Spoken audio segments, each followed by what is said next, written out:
The Shirley letters. Letter the first. Part 1, The Journey to Rich Bar. Rich Bar, East Branch of the North Fork of Feather River, September 13th, 1851. I can easily imagine, dear M., the look of large wonder which gleams from your astonished eyes when they fall upon the date of this letter. I can figure to myself your whole surprised attitude as you exclaim, "What, in the name of all that is restless, has sent Dame Shirley to Rich Bar? How did such a shivering, frail, home-loving little thistle ever float safely to that faraway spot and take root so kindly, as it evidently has, in that barbarous soil? Where in this living, breathing world of ours lieth that same Rich Bar, which, sooth to say, hath a most taking name? And for pity's sake, how does the poor little fool expect to amuse herself there? Patience, sister of mine. Your curiosity is truly laudable, and I trust that before you read the postscript of this epistle, it will be fully and completely relieved. And first, I will merely observe en passant, reserving a full description of its discovery for a future letter, that said bar forms a part of a mining settlement situated on the east branch of the North Fork of Feather River, quote, away off up in the mountains, end of quote, as our, quote, little fair soul, end of quote, would say, at almost the highest point where as yet gold has been discovered, and indeed within 50 miles of the summit of the Sierra Nevada itself. So much at present for our local, while I proceed to tell you of the propitious, or unpropitious, as the result will prove, winds which blew us hitherward. You already know that F, after suffering for an entire year with fever and ague and bilious remittent and intermittent fevers, this delightful list varied by an occasional attack of jaundice, was advised as a dernier resort to go into the mountains.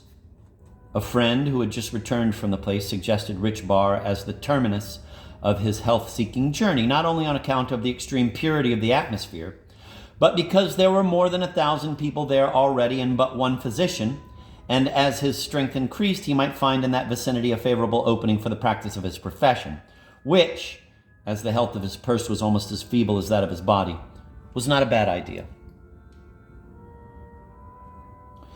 F was just recovering from a brain fever when he concluded to go to the mines, but in spite of his excessive debility, which rendered him liable to chills at any hour of the day or night, he started on the 7th day of June, mounted on a mule and accompanied by a jackass to carry his baggage and a friend who kindly volunteered to assist him in spending his money for this wildly beautiful spot. F was compelled by sickness to stop several days on the road.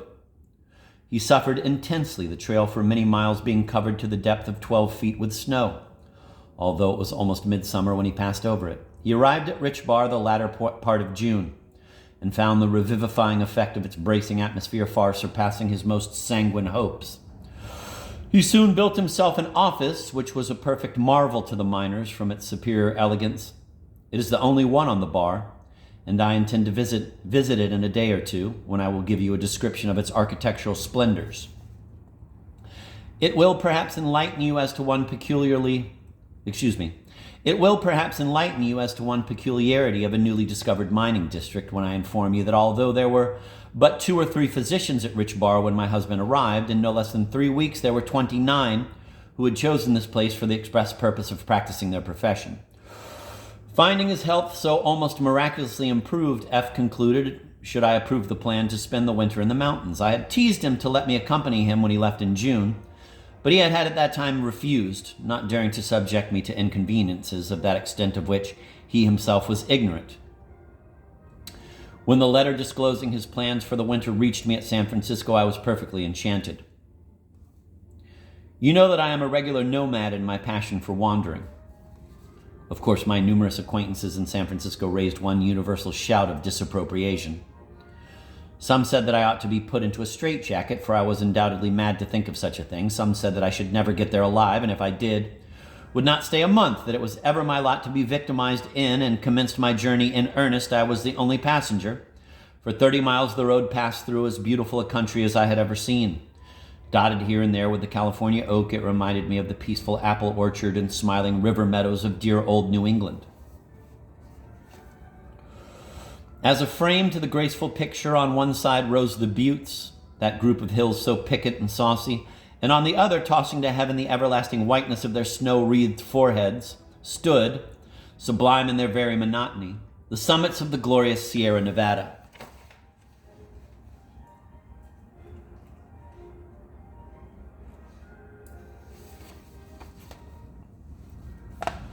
We passed one place where a number of Indian women were gathering flower seeds, which, mixed with pounded acorns and grasshoppers, formed the bread of these miserable people.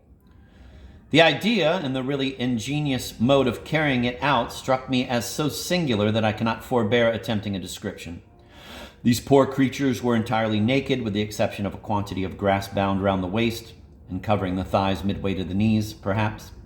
Each one carried 2 brown baskets, which, I've since been told, are made of a species of osier, woven with a neatness which is absolutely marvelous when one considers that they are the handiwork of such degraded wretches.